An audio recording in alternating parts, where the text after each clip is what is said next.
Hey there, Griff Hamlin here. Welcome. Thanks for joining me. In today's video, I'm going to be reviewing the new Nace Pro-18 amplifier that you see sitting here next to me. Now, if you are completely unfamiliar with Nace amplifiers, they are built by Art Nace in his workshop there in near the Phoenix, Arizona area. And it is an all-tube design, as the name implies. It is roughly an 18-watt amp, although we're going to talk a little bit about how it varies considerably depending on the purpose. So we have 12AX7 preamp, EL84 power amp. The combo has a single 12 in it, a Celestion Greenback. And one of the coolest things I got to tell you about this amp is that because of these power supplies that Art designs, he used to be in the aerospace industry, designs these fantastic power supplies that are not only extremely punchy, but unbelievably light. The combo with the 112 in it is only 30 pounds. The head is only 14 pounds. It is lightweight, super easy to carry. Even the combo is super easy to schlep. And in fact, as I'll show you, you can take a head to a gig with no cabinet. I've done it many times. And in fact, the demo that you heard coming into this video was just the head, no cabinet plugged in, through one of the new features, which is the record out, which sounds like a Greenback mic'd up, and I'm going to demonstrate that as well. So in addition to the fantastic sound, there's a host of new features. Like I mentioned, the record out. We have the patent pending V-Power technology that I'm going to show you. High and low inputs for passive or active electronics. Standby switch on the back. We have an effects loop now, and foot switchable boost and foot switchable reverb. So you can basically go from full tilt to bringing it down a little bit via the boost, and with the reverb you can bring it in and out. It is not a spring reverb, which for me is a good thing. I'm not a big spring reverb fan. It is a digital reverb, but it does sound very organic, and I'll show you a little bit about that as we go too. So let's get started with some of the new features. Now, before we get too carried away, I want to show you, I'm actually going to switch over from the record out that you heard in the demo coming in. I'm going to switch over to the 57. The reason that I'm going to do that is because I'm going to demonstrate some things with the V-Power and with different volumes and stuff that will come across a little bit better with the 57. And the reason for that is that the master, the power amp section, becomes irrelevant with the record out. So in order to sort of demonstrate, the power amp section as far as volume with the V-Power and everything, I need to switch over. But before I do that, what I want to show you is that I spent about a half an hour micing up this cabinet with that 57 as opposed to just literally plugging in a line in the back, and it can be balanced or unbalanced. It's a 1/4-inch jack. So what I want to show you first is that they sound almost identical straight out of the gate, except I didn't have to break out a mic and a cable and a stand and all that kind of stuff. So I saved myself about a half an hour. So first I'm going to show you this is the 57 mic'd up on that Greenback. No EQ, no compression, nothing going on, just the sound of the amp. I have the reverb turned down, it's off. Bass and treble and master and gain are just kind of where I like it for a nice clean sound. All right, so check it out. This is the 57.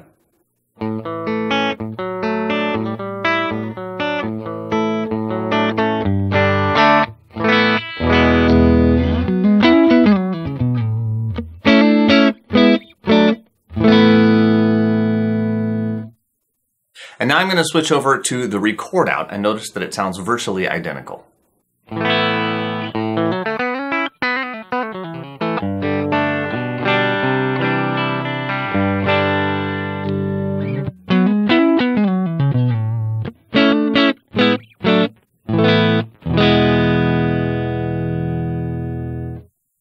All right, so now that you've heard the difference or lack thereof, I just wanted to kind of point that out to you, that even though I'm going to use the 57 for what I'm about to demonstrate, it would sound virtually identical just coming straight out the back. And of course, if you were mixing in a live or studio situation, you'd probably be applying some EQ anyway, so they're close enough that it really doesn't matter. All right, so the first thing let's talk about is the V-Power. Now, V-Power allows you to scale continuously, not at steps, but continuously from full output of 18 watts. And admittedly, when you overdrive the power section on this guy, it's way over 18 watts. It's very loud. It has no trouble keeping up in a band just with a 112 combo. But what I'm going to do is I'm going to kind of dime it out so you can hear what this actually sounds like. I'm going to almost dime it out, and it's going to be very, very loud, and then I'm going to scale back with the V-Power and let you hear what it sounds like that way. All right, so notice that you're going to hear the guitar play, and it's going to come through, and I'm going to adjust this, and you can hear the difference in level. Here we go.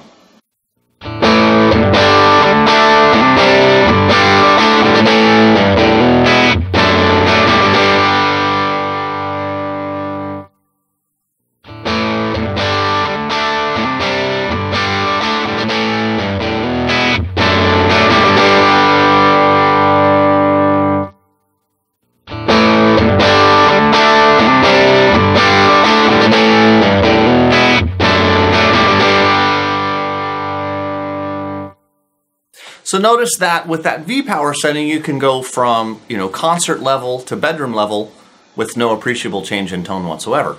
It's really, really handy. It allows the amp to very easily go between all different kinds of situations. Now, earlier I mentioned how you can take the head on a gig without having anything attached. So all I do, you can leave the V-Power wherever because it's going to be irrelevant. But what I'm going to do is I'm going to bring the master all the way down. With the master all the way down, the power amp's defeated, and there is no reason at all that you have to plug any cabinet into it. It will not blow up, and I know this now. I've done it on 3 separate occasions where I've taken it, played all night on it, just left it on, left it running all night long, plugged my pedal board in, and just plugged the line out the back, the record out direct to the desk. I did a little bit of high pass at around 120, 150 just to keep the low end clear. Other than that, I applied no EQ whatsoever, and it sounded really great all night long. So what I'm going to do is I've got some sound going here. Now, this is going to be feeding out the record out, not the 57. This is direct out the record out. No sound coming out of the cabinet whatsoever. In fact, if I turn the 57 on, you'll hear there's absolutely nothing. Okay, so this is how I've been using it on gigs. It's also how I used it in the intro video coming in, where that song that I played, I just used the head. I didn't even use the whole cabinet, and I didn't have a speaker plugged in or anything. This is exactly what I did. So here we go, check it out.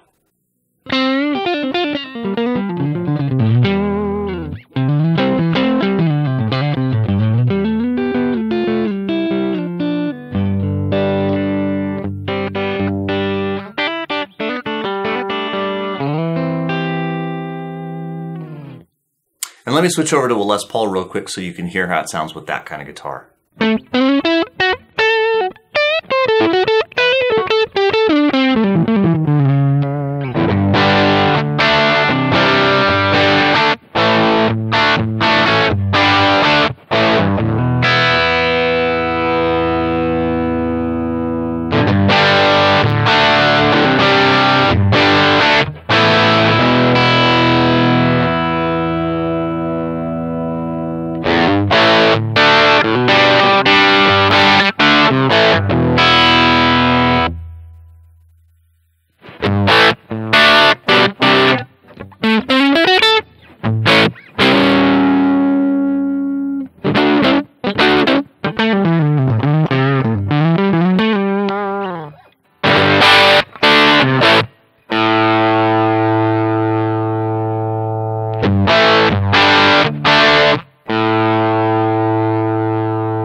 right, so there you go. Just some various different settings there. I was kind of playing around with the reverb and some different gain settings so you get an idea of what it sounds like on its own. But of course, as you heard in the video coming in, it takes pedals really, really well. I was using just a basic, TS9 Keeley modded tube screamer for the sort of lighter gain stuff, and then all the high gain stuff was the XTS Atomic Overdrive pedal. I have dozens of pedals. They all have worked famously with it. It's kind of become the benchmark, actually, for me. This it's just a great sounding amp. I've played it alongside almost everything I have, and it's come out on top. I'm really enjoying it. So I hope you've enjoyed this video, and I hope you've got some useful info out of it. If you want to learn more, go check out the naceamps.com website. All the specs are there. You can learn a little bit more about it and get one for yourself. And my name is Griff Hamlin. Thanks for joining me, and I will see you soon.